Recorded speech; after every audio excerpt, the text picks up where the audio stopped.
Randy Orton versus Say His Name and He Appeared, Believe in Joe Hendry. I know I got that all wrong, right? I was supposed to do the clap and then go into do it, right?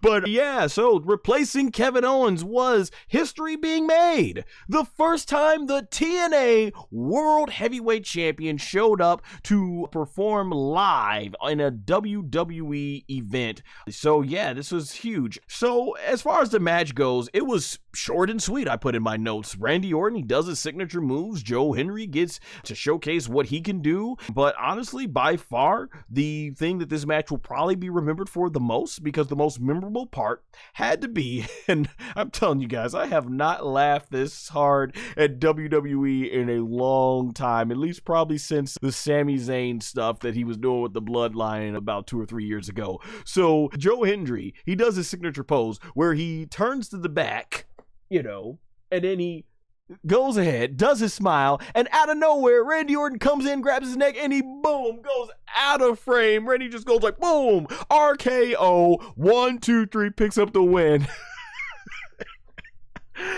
I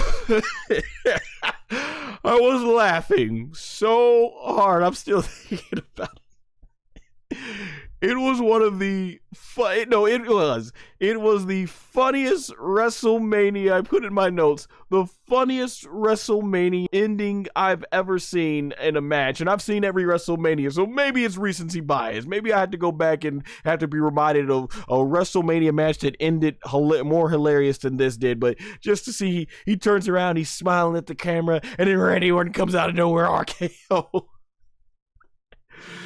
Oh my gosh, this was hilarious. This was absolutely hilarious. Randy Orton gets his 20th WrestleMania appearance. The fans were going wild for the RKO. He ends up picking up Joe Hendry afterwards, shakes his hand, and hits another RKO on him.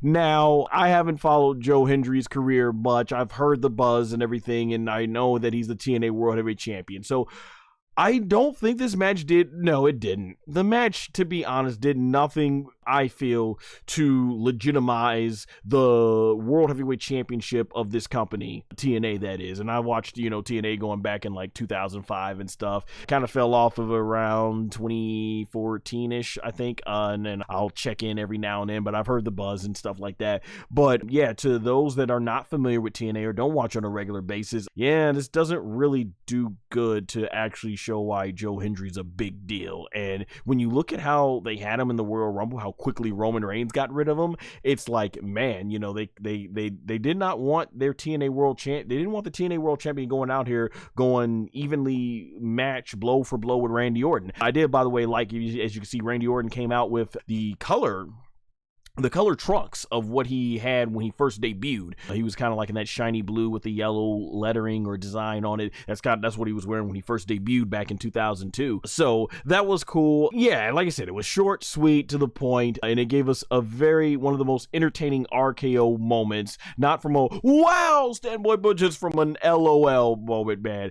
Boy, that had me laughing like a good 2 minutes when that should have been one of the times I probably should have recorded my live reaction, because I could not stop laughing. Oh my gosh, man. That was absolutely just hilarious.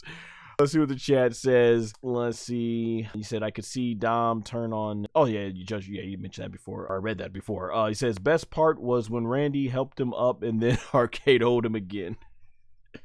Yeah, that was quite funny. So yeah, like I said, not a good showcase for showcasing the TNA World Champion is a big deal. Do you all really think that the World Champions in WWE would go to TNA and get made to look like this? You're in a losing effort. It would probably be a very competitive match at least. But that being said, happy for Joe Hendry. I know he has a lot of fans out there, and I've experienced the huge pop when I was there in Indianapolis at the Royal Rumble. So obviously there is much reason to believe in Joe Hendry. These audience went crazy and they were chanting believe for him. And hey, for him, he really wants a big match with John Cena, but hey, he got the next best thing, Randy Orton. He got to be on WrestleMania. So for him, it no doubt was a dream come true, especially at the last minute. So that was really cool. And I should mention this, it made sense because I honestly thought it was going to be Rusev. A lot of people thought this was going to be Rusev's returning, but you don't really want to re-debut Rusev and have him lose in his first match. So it made sense to put Joe Hendry out there. He's someone who would have gotten who did obviously get a huge reaction from the WWE audience. But on top of that, you also got to where